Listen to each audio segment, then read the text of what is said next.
नमस्ते बच्चों, स्वागत है आपका आपके अपने YouTube channel Neetu classes online lecture में। आज हम पढ़ेंगे संस्कृत रुचिरा कक्षा 8 तृतीय भाग का पाठ नंबर 3 डीजी भारतम के अभ्यास के प्रश्न उत्तर।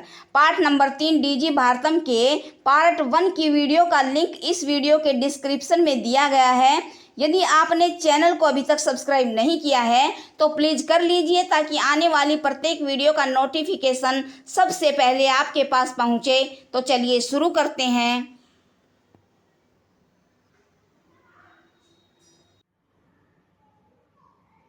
अभ्यास के प्रश्न उत्तर। प्रश्न नंबर 1, अधोलिखितानां प्रश्नानाम् उत्तराणि एक पदेन लिखत। नीचे लिखे गए प्रश्नों के उत्तर एक पद में लिखें। प्रश्न नंबर 1 है, कुत्र डिजिटल इंडिया इत्यस्य चर्चा भवति। डिजिटल इंडिया की चर्चा कहाँ होती है? संपूर्ण विश्व में डिजिटल इंडिया की चर्चा होती है। अगला प्रश्न है, केन सह मानवस्य आवश्यकता परिवर्तते। किसके साथ मनुष्य की आवश्यकताएं बदलती हैं? काल परिवर्तनेन, समय परिवर्तन के साथ मनुष्य की आवश्यकताएं बदलती हैं। आपणे वस्तूनां क्रय समये केषां अनिवार्यता न भविष्यति। बाजार से वस्तुएं खरीदते समय किसकी अनिवार्यता नहीं होगी, यानी कि किसकी जरूरत नहीं होगी। रुपये का नाम, रुपयों की। बाजार से वस्तुएं खरीदते समय रुपयों की अनिवार्यता नहीं होगी। अगला प्रश्न है, कस्मिन् उद्योगे वृक्षः उपयुज्यन्ते। किस उद्योग में पेड़ों का उपयोग होता है? कागदोद्योगे, कागज के उद्योग में पेड़ों का उपयोग होता है। अगला प्रश्न है, अद्य सर्वाणि कार्याणि केन साधितानि भवन्ति। आज सब कार्य किससे सिद्ध होते हैं? चल दूरभाष यंत्रेण या संगणक यंत्रेण से। मोबाइल फोन से या कंप्यूटर से आज सब कार्य सिद्ध होते हैं। प्रश्न नंबर 2, अधोलिखितान् प्रश्नान् पूर्ण वाक्येन उत्तरत। नीचे लिखे गए प्रश्नों के उत्तर पूरे वाक्य में दीजिए। तो प्रश्न नंबर 1 है, प्राचीन काले विद्या कथम गृह्यते स्म। प्राचीन काल में विद्या किस प्रकार ग्रहण की जाती थी? उत्तर है, प्राचीन काले विद्या श्रुति परंपरया गृह्यते स्म। प्राचीन काल में विद्या श्रुति परंपरा यानी कि सुनने की परंपरा से ग्रहण की जाती थी। अगला प्रश्न है, वृक्षाणां कर्तनं कथम न्यूनतां यास्यति। वृक्षों की कटाई में किस प्रकार कमी होगी? उत्तर है, वृक्षाणां कर्तनं संगणकस्य अधिकाधिक प्रयोगेण न्यूनता यास्यति। वृक्षों की कटाई में कंप्यूटर के अधिक से अधिक प्रयोग से कमी होगी। अगला प्रश्न है, चिकित्सालये कस्य आवश्यकता अद्य न अनुभूयते। चिकित्सालय में यानी कि अस्पताल में किसकी आवश्यकता आज महसूस नहीं होती या अनुभव नहीं होती? उत्तर है, चिकित्सालये रूप्यकाणां आवश्यकता अद्य नानुभूयते। अस्पताल में रुपयों की आवश्यकता आज महसूस नहीं होती। अगला प्रश्न है, वयम कस्याम दिशि अग्रेसरामः। हम सब किस दिशा में आगे बढ़ रहे हैं? उत्तर है वयम डीजी भारतम इति दिशि अग्रसरामः। हम सब डिजिटल इंडिया में इस दिशा में आगे बढ़ रहे हैं। हम सब डिजिटल इंडिया की दिशा में आगे बढ़ रहे हैं। अगला प्रश्न है वस्त्र पुटके के साम आवश्यकता न भविष्यति। जेब में किसकी आवश्यकता नहीं होगी? उत्तर है वस्त्र पुटके रूप्यकाणाम आवश्यकता न भविष्यति। जेब में रुपयों की आवश्यकता नहीं होगी। प्रश्न नंबर 3 रेखांकित पदान्य अधिकरीत्या प्रश्न निर्माणम कुरुत। रेखांकित पदों के आधार पर प्रश्न निर्माण कीजिए। तो प्रश्न है भोजपत्रोपरि लेखनम आरब्धम। भोजपत्र के ऊपर लेखन आरंभ हुआ। तो हम पूछेंगे भोजपत्र के ऊपर क्या आरंभ हुआ? तो प्रश्न बनेगा भोजपत्रोपरि किम आरब्धम। भोजपत्र पर क्या आरंभ हुआ?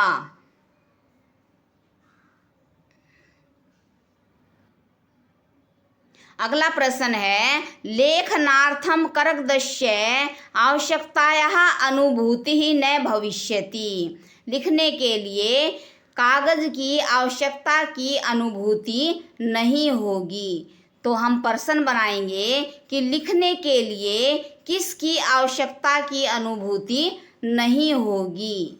तो प्रश्न बनेगा लेखनार्थम कस्य आवश्यकतायाः अनुभूति न भविष्यति। लिखने के लिए किसकी आवश्यकता की अनुभूति नहीं होगी।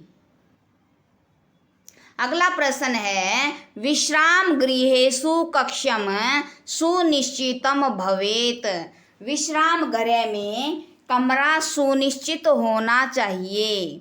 तो प्रश्न बनेगा कहाँ कमरा सुनिश्चित होना चाहिए? तो प्रश्नवाचक वाक्य बनेगा कुत्र कक्षम सुनिश्चितम भवेत। कहाँ पर कमरा सुनिश्चित होना चाहिए? या केषु कक्षम सुनिश्चितम भवेत। किस स्थान पर कमरा सुनिश्चित होना चाहिए?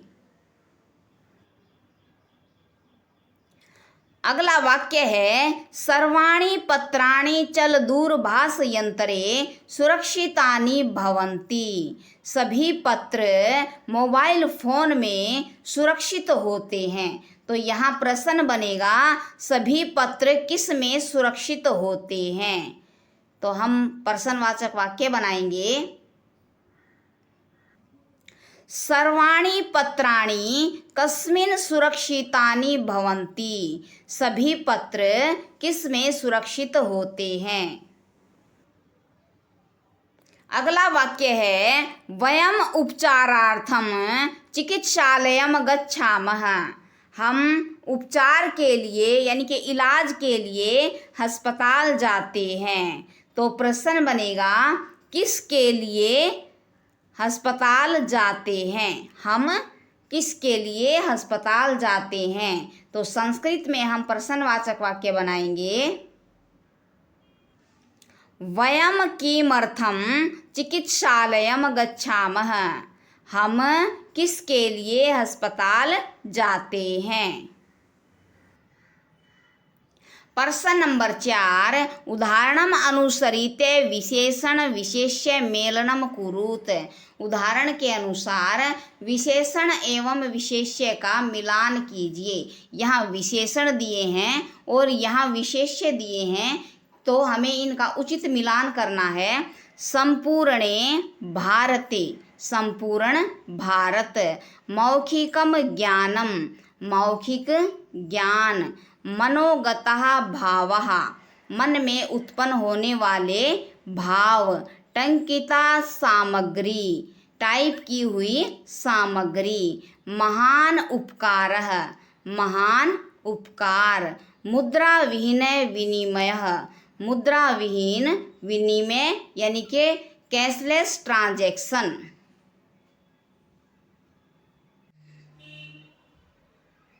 प्रश्न नंबर 5, अधोलिखित पदयोः संधिम करित्वा लिखत। नीचे लिखे गए पदों की संधि करके लिखिए। तो यहाँ दिया है पदस्य प्लस में अस्य, तो यहाँ बनेगा पदस्य अस्य। इस पद में यानी कि इस शब्द में तालपत्र प्लस में ऊपरी, तालपत्रोपरि, तालपत्र के ऊपर। च प्लस में अतिष्ठत, तो बनेगा चातिष्ठत।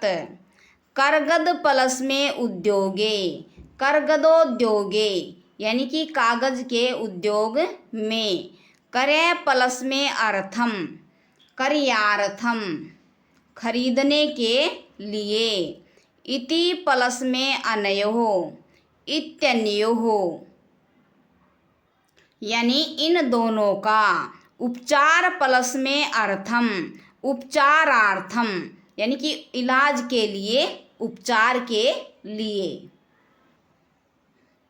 प्रश्न नंबर 6, उदाहरणम अनुसृत्य अधोलिखितेन पदेन लघु वाक्य निर्माणम कुरुत।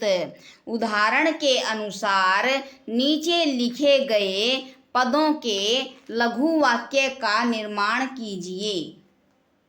तो यहाँ दिया है जिज्ञासा। मम मनसि वैज्ञानिकानां विषये जिज्ञासा अस्ति। जिज्ञासा होती है जानने की इच्छा। मेरे मन में वैज्ञानिकों के विषय में जानने की इच्छा है, या मेरे मन में वैज्ञानिकों के विषय में जिज्ञासा है। यहाँ दिया है आवश्यकता, तो हम इसका वाक्य बनाएंगे। अद्य तु लेखनार्थम कागदस्य आवश्यकता न अस्ति। आज तो लिखने के लिए कागजों की आवश्यकता नहीं है। अगला है सामग्री, तो हम इसका वाक्य बनाएंगे। टंकिता सामग्री अधुना न्यूना एव प्राप्यते। टाइप की हुई सामग्री अब कम ही प्राप्त होती है। अगला है पर्यावरण सुरक्षा, तो हम इसका वाक्य बनाएंगे। वृक्षेभ्यः पर्यावरण सुरक्षा भवति। वृक्षों से पर्यावरण की सुरक्षा होती है। अगला है विश्राम गृहम, तो हम इसका वाक्य बनाएंगे। जनाः तीर्थेषु विश्राम गृहम अन्वेषन्ति। लोग तीर्थ के स्थान पर विश्राम गृह को खोजते हैं या ढूंढते हैं। प्रश्न नंबर 7, उदाहरणानुसारम कोष्ठक प्रदत्तेषु पदेषु चतुर्थी प्रयुज्य रिक्त स्थान पूर्तिम कुरुत। उदाहरण के अनुसार कोष्ठक में दिए गए पदों के चतुर्थी विभक्ति का प्रयोग करके रिक्त स्थान की पूर्ति कीजिए। अब यहाँ पे कोष्ठकों में ये जो पद दिए हैं, ये जो शब्द दिए हैं, इनका हमें चतुर्थी विभक्ति में प्रयोग करके यहाँ खाली स्थान भरने हैं।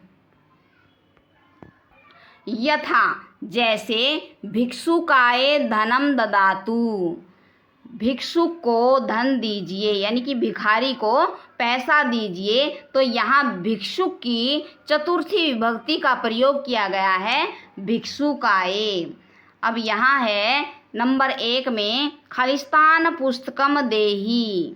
तो यहाँ छात्र है, तो छात्र की चतुर्थी विभक्ति होगी छात्राय। छात्र को पुस्तक दो। अगला है अहम खालिस्तान वस्त्राणि ददामि। तो तो ये निर्धन का बनेगा निर्धनाए। मैं निर्धन को कपड़े देता हूँ, तो यहाँ निर्धनाए आएगा, जो आपको इस प्रकार से लिखना है। अगला है खलिस्तान पठनम रोचते, तो यहाँ है लता। लता की चतुर्थी विभक्ति होगी लताई। लताई पठनम रोचते, लता को पढ़ना अच्छा लगता है। अगला है रमेशः खलिस्तान अलम, तो यहाँ है सुरेश। तो सुरेश की चतुर्थी विभक्ति होगी सुरेशाय। रमेशः सुरेशाय अलम, रमेश सुरेश के लिए काफ़ी है। अगला है खलिस्तान नमः, तो यहाँ दिया है अध्यापक। तो अध्यापक की चतुर्थी विभक्ति होगी अध्यापकाय। तो खलिस्तान में आएगा अध्यापकाय नमः, अध्यापक को नमस्कार। योग्यता विस्तार। अब हम आपको योग्यता विस्तार के बारे में बताएंगे, डिजिटल भारत के बारे में बताएंगे। इंटरनेट ज्ञान का महत्वपूर्ण स्रोत है। इंटरनेट के माध्यम से किसी भी विषय की जानकारी सरलतापूर्वक मिल सकती है। सिर्फ एक क्लिक द्वारा ज्ञान के विभिन्न आयामों को छुआ जा सकता है। यह ज्ञान का सागर है, जिसमें एक बैक्टीरिया जैसे सूक्ष्म जीवाणु से लेकर ब्लैक होल तक, राजनीति से लेकर व्यापार तक, अंतर्राष्ट्रीय संबंधों से लेकर वैज्ञानिक चरमोत्कर्ष तक की सूचना प्राप्त हो जाती है। सामान्यतः हमें किसी भी जानकारी के लिए पुस्तकालय तक जाने की आवश्यकता होती है, पर अब हम घर बैठे उसे प्राप्त कर सकते हैं। यह एक सामाजिक प्लेटफॉर्म है, जहां हम दुनिया के किसी भी कोने में बैठे लोगों से किसी भी विषय पर विचार विमर्श कर सकते हैं। इस पर ईमेल सुविधा, वीडियो कॉलिंग आदि आसानी से उपलब्ध है। ऑनलाइन दूरस्थ शिक्षा, ऑनलाइन डिस्टेंस एजुकेशन के माध्यम से लोग घर बैठे अपना पाठ्यक्रम पूरा कर सकते हैं। यह मनोरंजन का मुफ्त साधन है। इसकी नेविगेशन फैसिलिटी हमें एक स्थान से दूसरे स्थान पर पहुंचाने में सक्षम है। इसकी कभी छुट्टी नहीं होती। यह हमें 24x7 उपलब्ध है, यानी कि 7 के 7 दिन 24 घंटे उपलब्ध है। नंबर 1, अनेक शब्दों के लिए एक शब्द। ज्ञातुम इच्छा, जिज्ञासा, जानने की इच्छा। कर्तुम इच्छा, चिकीर्षा, करने की इच्छा। पातुम इच्छा, पिपासा, पीने की इच्छा। भोक्तुम इच्छा, बुभुक्षा, खाने की इच्छा। जीवितुम इच्छा, जिजीविषा, जीने की इच्छा। गंतुम इच्छा, जिगमीषा, जाने की इच्छा। नंबर 2, तुमुन प्रत्यय में तुम शेष बचता है। यह प्रत्यय के लिए अर्थ में प्रयुक्त होता है। जैसे करी प्लस में तुमुन, करतुम, करने के लिए। दा प्लस में तुमुन, दातुम, देने के लिए। खाद प्लस में तुमुन, खादितुम, खाने के लिए। पठ प्लस में तुमुन, पठितुम, पढ़ने के लिए। लिख प्लस में तुमुन, लिखितुम, लिखने के लिए। गम प्लस में तुमुन, गंतुम, जाने के लिए। तो आपका पाठ नंबर 3 कंप्लीट हो गया है। यदि आपको वीडियो पसंद आए तो वीडियो को लाइक, शेयर एंड सब्सक्राइब ज़रूर करें। धन्यवाद।